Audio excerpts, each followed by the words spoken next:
அனைவருக்குமே வணக்கம். சற்று முன் கிடைத்திருக்கக்கூடிய ஒரு மிக மிக முக்கியமான செய்தி ஒன்று வெளியாகியுள்ளது. சற்று முன் கண்ணீருடன் செந்தில் பாலாஜி 7 ஆண்டு சிறை தண்டனை, இது மாதிரி செய்திகள் வெளியாகிருக்கு.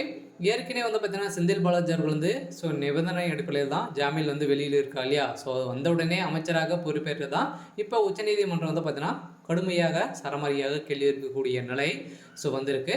ஸோ இதற்கு பதிலளிக்காத செந்தில் பாலாஜியுடைய தரப்புக்கும் தமிழகவுடைய அரசுக்கும் பார்த்தீங்கன்னா கடுமையாக கேள்வி எழுப்பக்கூடிய நிலை சுதந்திருக்கும் நிலையில் தான் இப்போ செந்தில் பாலாஜி அவர்களுக்கு உச்சநீதிமன்றம் போட்ட அதிரடி உத்தரவால் பார்த்தீங்கன்னா ஜாமீன் ரத்து செய்து மீண்டும் இவர் புழல் சிறைக்கு செல்வார் அப்படின்ற மாதிரி தொடரப்பட்ட வழக்கில் இப்போ வசமாக சிக்கிய சம்பவம் தான் பெரும் அதிர்ச்சியை ஏற்படுத்தியிருக்கு. ஸோ இதை பற்றி இந்த வீடியோவில் முழுமையாக பார்க்கலாம். ஸோ அதுக்கு முன்னாடி நம்ம சேனலுக்கு இப்போ தான் நீங்கள் முதல் முறையாக வந்திருக்கீங்க அப்படின்னா மறக்காமல் நம்மளுடைய சேனலை சப்ஸ்கிரைப் பண்ணி சப்போர்ட் பண்ணுங்கள்.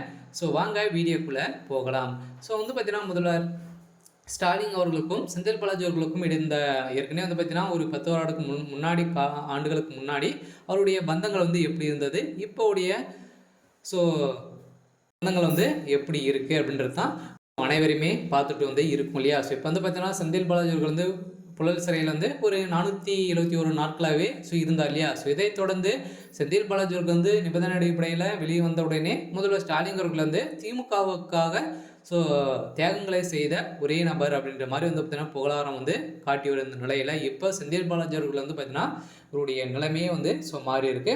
ஸோ எதனால் அப்படின்னா வந்த உடனே 2 நாட்களே அமைச்சராக பொறுப்பேற்றது தான் பார்த்தீங்கன்னா அவருடைய வாழ்க்கைக்கே ஒரு முற்றுப்புள்ளியாக வைக்கக்கூடிய சம்பவம் நடந்திருக்கு. இந்த சம்பவத்தின் அடிப்படையில் ஏற்கனவே குற்றவாளியாக இருக்கக்கூடிய ஒருவர் நிபந்தனை அடிப்படையில் ஜாமீன் வந்திருக்க நிலையில் அவருக்கு எப்படி நீங்கள் முதலாம் அமைச்சர் பதவி கொடுக்கலாம் அப்படின்ற மாதிரி தமிழ்நாடு அரசுக்கு பார்த்தீங்கன்னா கேள்வி இருக்கக்கூடிய நிலையில் தமிழ்நாடு அரசும் செந்தில் பாலாஜி அவர்களும் எந்த ஒரு ரெஸ்பான்ஸும் பண்ணாத இருக்கிற நிலையில் தான் இப்போ நீதிமன்றம் அவருடைய வழக்கில் சாட்சியாக இருக்கக்கூடிய அனைவரையுமே பார்த்தீங்கன்னா நேரில் ஆஜராக வேண்டும் அப்படின்ற மாதிரி உத்தரவு போட்டுருந்தாங்க இல்லையா. ஸோ இந்த சாட்சிகள் அனைத்தையுமே செந்தில் பாலாஜி அவர்களுக்கு சாதகமாக அமைந்திருக்கக்கூடிய நிலையில் இப்போ உச்சநீதிமன்றமே களத்தில் இறங்கி இவருடைய வழக்கில் ஒரு சம்மந்தப்பட்ட அனைத்து இடங்களிலும் மீண்டும் சோதனைகள் நடந்துட்டு வரும் நிலையில் பார்த்திங்கன்னா அவருடைய சொத்துக்கள் அனைத்துமே ஏற்கனவே முடக்கத்தில் தான் இருக்குது.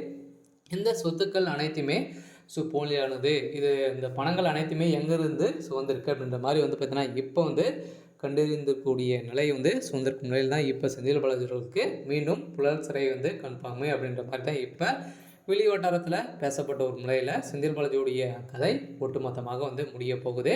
ஸோ இருந்தாலும் செந்தில் பாலாஜிக்கு என்ன தீர்ப்பு வழங்க போகிறாங்க அப்படின்றது தான் ஒரு கேள்விக்குறியாக இருந்தாலும் என்ன நடக்க போகுது அப்படின்றத வெயிட் பண்ணி பார்க்கலாம். ஸோ இன்றைக்கான அப்டேட் பார்த்தீங்கன்னா இதுதான். ஸோ மறக்காமல் நம்மளுடைய சேனலை சப்ஸ்கிரைப் பண்ணிக்கோங்க. தேங்க்யூ.